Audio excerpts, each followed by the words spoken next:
Yo, what is good everyone, and thank you so much for stopping by the channel.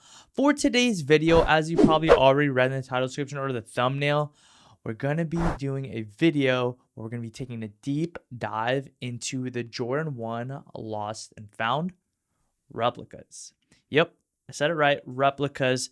This pair right here is deemed to be unanimously the best Jordan 1 replica manufacturer, at least according to the threads all over Reddit. They also are the most expensive, at least in terms of price tier, as I did pay about $180 for them. In today's video, I'll be comparing all of the details that make these shoes similar and that don't, which does take us to a point of conclusion where I go ahead and rate how close replica companies are to perfecting the Jordan 1.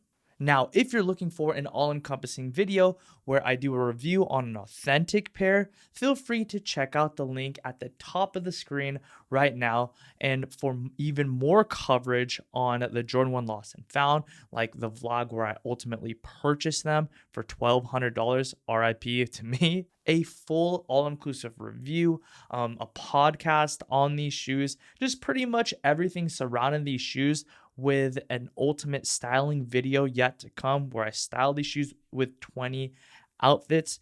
Go ahead and check out the playlist, and I'll have that linked down below.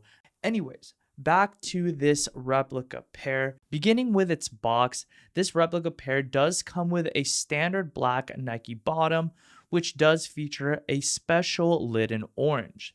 The top does feature marks of manufactured paint stripping throughout, which does look extremely similar to the OG or authentic box. Up front, you've got a modern Nike-like size tag with QR code, and I'm going to be honest, the two boxes, independent of one another, are totally indistinguishable. However, in presence of one another, you've got a slightly different story. First, the boxes are similar in size, generally speaking, but with a detailed look, you will notice about an inch difference in terms of their respective lengths and widths, as the authentic box is about an inch longer and an inch wider, with the height being exactly the same. Now, truth be told, my assumption is that this was less based on a flaw and more so based on storage optimization for their warehouse. A reduction in dimensions by an inch squared on hundreds, if not thousands of pairs is definitely an intelligent move, at least strategically, if you're storing that many shoes. However, what was probably a misstep is the fact that they did neglect to add the yellow price and sale sticker on the shoes, in addition to the fact that the size sticker is slightly crooked, the print text is less bold, the orange top is slightly more saturated, which is a difficult distinction to make, but one that does exist nonetheless. The replicas come with everything you'll find in the retail pair and then some. The same kind of paper, receipt, shoe trees, and extra laces. Now, the difference in the extras is subtle, but they do exist. For instance, you do get paper shoe trees with the authentic pair, and for the replica pair, you do get cardboard. The receipts do have small discrepancies in the form of the color and boldness. And finally, the tissue paper that does wrap the shoe is a little bit thinner on the fake pair. And now on to the most important part of today's video, the sneakers. Beginning with the general build, shape, and accuracy of the Jordan 1 silhouette, honestly, I have to say this replica is at least 85% perfect. You've got excellent toe box, panels that really do match an authentic pair. The logos look perfect, from the swoosh to the Jordan Wings logo, of just totally spot on. Both are a size 9 and fit exactly the same. I did notice though that though both of these shoes are a size 9, the replica pair is approximately 2 millimeters or so taller. Also, something else that did stick out to me with the replica pair is the fact that the replica company did attempt to make that hourglass back, but it is a bit too narrow and a bit too drastic, if that makes sense. With the authentic pair, you're going to have a bit wider of a heel cup and a pretty subtle narrowing to the middle portion.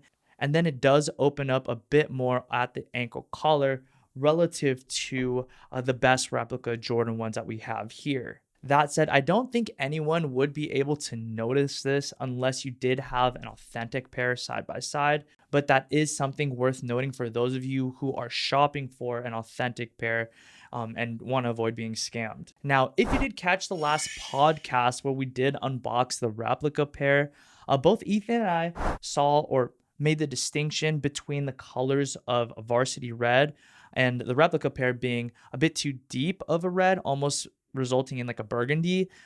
As it turns out, it was just the lighting because the replicas are like almost perfectly identical in color. It's honestly indistinguishable. I can't tell the difference at least. But a paint job that wasn't perfectly done is the manufactured cracking or aging here on the black collar. The authentic pair does feature way more manufactured cracking.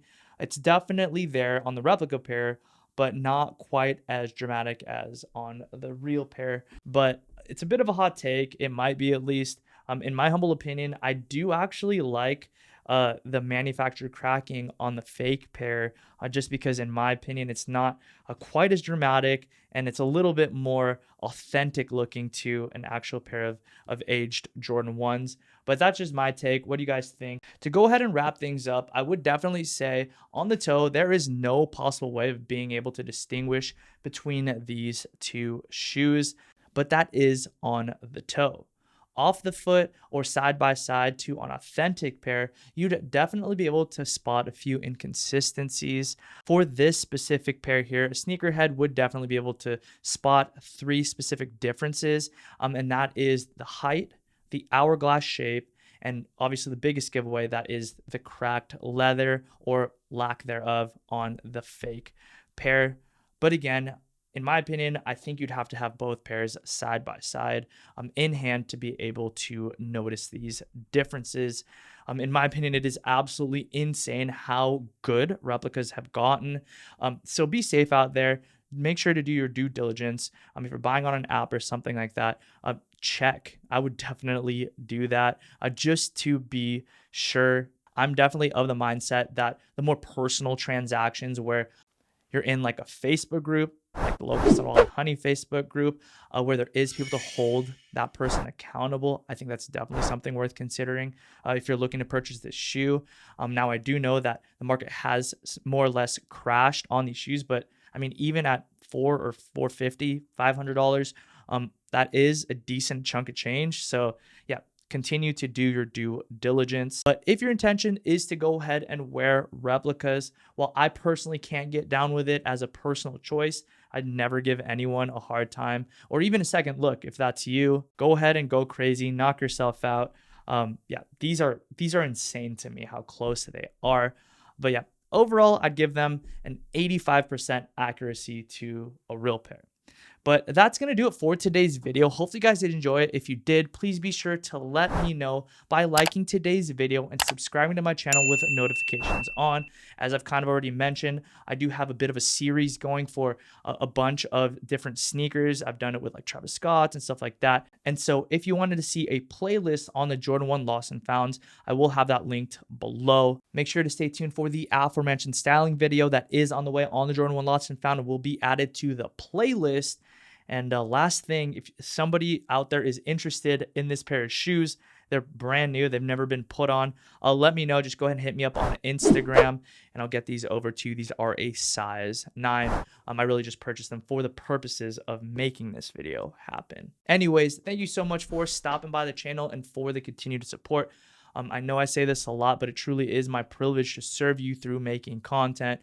And I can't thank you guys enough for just rocking with the channel. Until next time, I will see you in the next upload. Peace and be blessed.